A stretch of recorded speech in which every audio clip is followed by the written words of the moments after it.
Assalamualaikum warahmatullahi wabarakatuh. Hai teman-teman, pernah gak sih kepikiran gimana cara perusahaan mengelola pajak mereka? Atau mungkin kalian sedang belajar akuntansi dan penasaran dengan aplikasi yang bisa mempermudah pencatatan pajak? Di video ini kita akan bahas cara mengelola pajak dengan Odoo Accounting. Aku bakal tunjukin bagaimana sistem ini bisa membantu menghitung pajak secara otomatis, membuat laporan pajak, dan tentunya mempermudah pekerjaan akuntansi.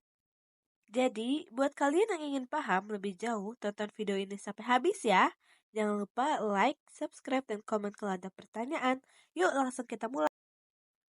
Jadi, pajak dalam Odoo Accounting ini dapat dimanfaatkan sebagai fitur yang memungkinkan bisnis untuk mengelola, menghitung, dan melaporkan pajak secara otomatis dalam transaksi keuangan mereka.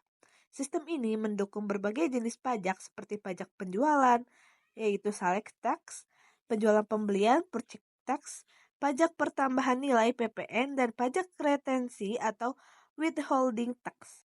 Manfaat menggunakan pajak dalam aplikasi Odoo Accounting. 1. Mengurangi risiko kesalahan dalam perhitungan pajak. 2. Memastikan kepatuhan terhadap regulasi pajak setempat. 3. Mempermudah pelacakan dan analisis pajak bisnis. Cara menambahkan pajak dalam Odoo Accounting. 1. Masuk ke modul accounting. 2. Pilih menu configuration text. 3. Klik create untuk menambahkan pajak baru. 4. Isi detail pajak seperti nama, presentasi, dan jenis pajak. 5. Simpan dan gunakan pajak pada transaksi. Cara menggunakan pajak dalam faktur Odoo Accounting. Boot faktur penjualan atau pembelian, pilih produk dan pastikan pajak telah ditetapkan. Odoo secara otomatis menghitung pajak dalam total faktur, konfirmasi, dan validasi faktur. Laporan pajak di Odoo Accounting. Masuk ke modul accounting, pilih menu reporting dan text report. Pilih periode dan jenis pajak yang ingin dilihat. Odoo menampilkan laporan pajak yang bisa diunduh atau dikirim langsung.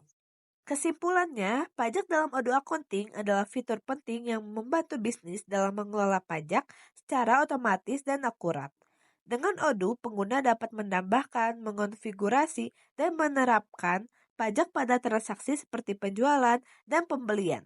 Sistem ini juga menyediakan laporan pajak yang memudahkan kepatuhan terhadap regulasi dengan fitur otomatisasi dan integrasi dengan modul lain. Odoo memastikan perhitungan pajak yang efisien, akurat, dan sesuai aturan. Jadi, itulah cara mengelola pajak dengan Odoo Accounting. Dengan fitur otomatisasi yang canggih, pencatatan dan pelaporan pajak jadi lebih mudah dan akurat. Semoga video ini bermanfaat buat kamu yang ingin lebih paham dengan pajak di Odoo. Kalau ada pertanyaan atau pengalaman yang ingin dibagikan, tulis di kolom komentar ya. Jangan lupa like, subscribe, dan nyalakan lonceng notifikasi supaya nggak ketinggalan video terbaru dari Okta Nadira. Sampai jumpa di video berikutnya.